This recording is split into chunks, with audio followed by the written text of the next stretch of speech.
மீண்டும் சந்திப்பதிலே மகிழ்ச்சி அடைகிறேன்.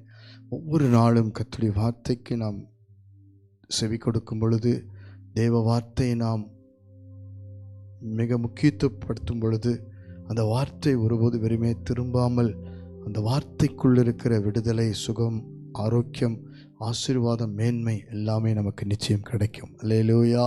காரணம் அது தேவனுடைய வார்த்தை, எந்த மனுஷ வார்த்தையும் இல்லை. அந்த வார்த்தையை நாம் அசட்டை பண்ணவோ அதை பற்றி ஒரு அக்கறை இல்லாமலோ நாம் காணப்படுமானால் நம்முடைய வாழ்க்கையில் பலனற்று போய்விடும். கர்த்தருடைய வார்த்தை ஒவ்வொரு நாளும் நம்மை தேற்றி பலப்படுத்துகிறதா இருக்கிறது. அல்லேலூயா. இந்த காலை வேளையை கூட உங்கள் வாழ்க்கையில் ஒரு பெரிய விடுதலை கொடுக்கும்படி கர்த்தர் தாமே உங்களோடு வாக்குத்தத்தமாய் பேசுகிறார். பாருங்கள், சங்கீதங்களின் புஸ்தகம் 81ஆம் சங்கீதம் 14ஆம் வசனத்தை வாசித்து பாருங்கள். நான் சீக்கிரத்தில் அவர்கள் எதிராளிகளை தாழ்த்தி என் கையை அவர்கள் சத்துருக்களுக்கு விரோதமாய் திருப்புவேன். அல்லேலூயா. சொல்லலாமா? அல்லேலூயா. சீக்கிரத்திலே என்னுடைய எதிராளியாகிய சாத்தானையும் அவன் கூட்டாளிகளையும் கர்த்தர் தாழ்த்தி போடுவார். அது மாத்திரமல்ல, தேவனுடைய கரம் அந்த சத்துருக்களுக்கு எதிராய் திருப்பப்படுகிறது. ஆமீன் சொல்லலாமா? பிரியமானவர்களே, கவலைப்படாதிருங்கள். உங்களை சுற்றிலும் எதிராளிகள், உங்களுடைய சம்பாத்தியத்துக்கு எதிரான சத்துருக்கள், உங்கள் பிள்ளைகள் வாழ்க்கையை கெடுக்கிற எதிராளிகள், உங்கள் சந்தோஷத்தை, மகிழ்ச்சியை, ஊழியத்தை, உங்கள் ஆவிக்குரிய வாழ்க்கை, உங்களுடைய வியாபாரத்தை, உங்களுடைய சுகத்தை, பலத்தை, ஆரோக்கியத்தை கெடுக்கிற சாத்தானுடைய திட்டங்கள் இன்றைக்கு எவ்வளவா இருந்தாலும் கவலைப்படாதிருங்கள். கர்த்தருடைய ஜனமாய் நீங்களும் நானும் இருக்கிறதுனால கர்த்தர் நமக்காக கரத்தை நீட்டி எதிராளிகளை தாழ்த்தி சத்துருக்களை அவர் மடங்கடிப்பார். ஆமென் சொல்லலாமா?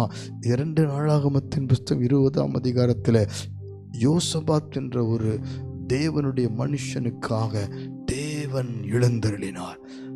மோவாபியர், அம்மோனியர், சேயீர் மலை தேசத்தார் 3 கூட்டமும் அவனை எதிர்த்து யுத்தம் பண்ண வந்த பொழுது கர்த்தர் யோசபாத்துக்காக கரத்தை நீட்டி எதிராளிகளை தாழ்த்தி போட்டார். கர்த்தருடைய திட்டம் அவர்களுக்கு எதிராக எழும்பி தேவனுடைய திட்டத்தின்படி சத்துருக்கள் முழுவதுமாய் சங்கரிக்கப்பட்டார்கள். பிரியமானவர்களே, யோசபாத் கர்த்தரை நம்பி உபவாசித்து ஜெபித்து துதியின் சத்தத்தை ஏறெடுத்தான். நீங்களும் நானும் இன்றைக்கு என்ன செய்ய வேண்டும்? கர்த்தர் நோக்கி ஜெபித்து உபவாசித்து ஆண்டவர் சமூகத்தில் துதிக்கும் பொழுது கர்த்தருடைய கரம் சத்துருக்களை நிர்மூலமாக்கும், எதிராளிகளை தாழ்த்தும். கலங்காதிருங்கள்.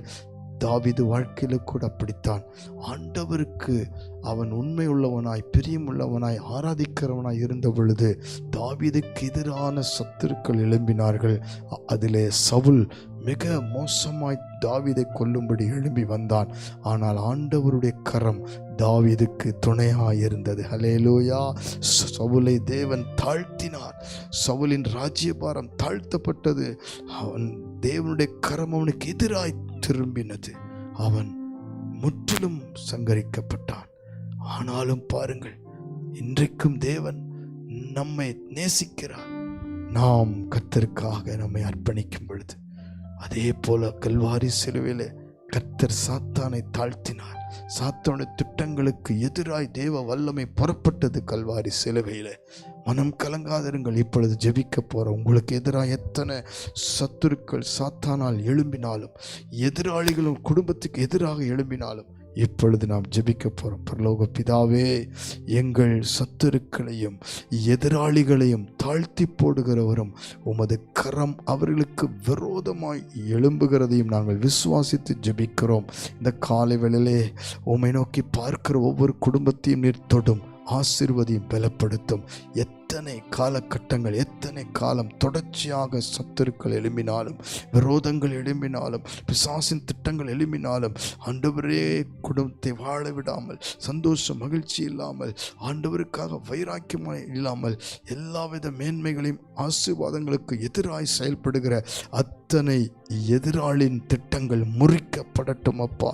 ஆமானின் திட்டத்தை முறித்த தேவன் இவர்கள் வேலை செய்கிற டிபார்ட்மெண்ட்டில், குடும்பத்தில், வியாபாரத்தில், ஊழியத்தில் நாட்களில் எதிராளிகளை தாழ்த்தி போடுவீராக. இவர்கள் தலையை உயர்த்துவீராக. தாவீதை உயர்த்தினது போல ஆசீர்வதியும். அதோடு கூட சிலுவையில் வெற்றி சிறந்த வல்லமை ஒவ்வொருவருக்கும் இருப்பதாக.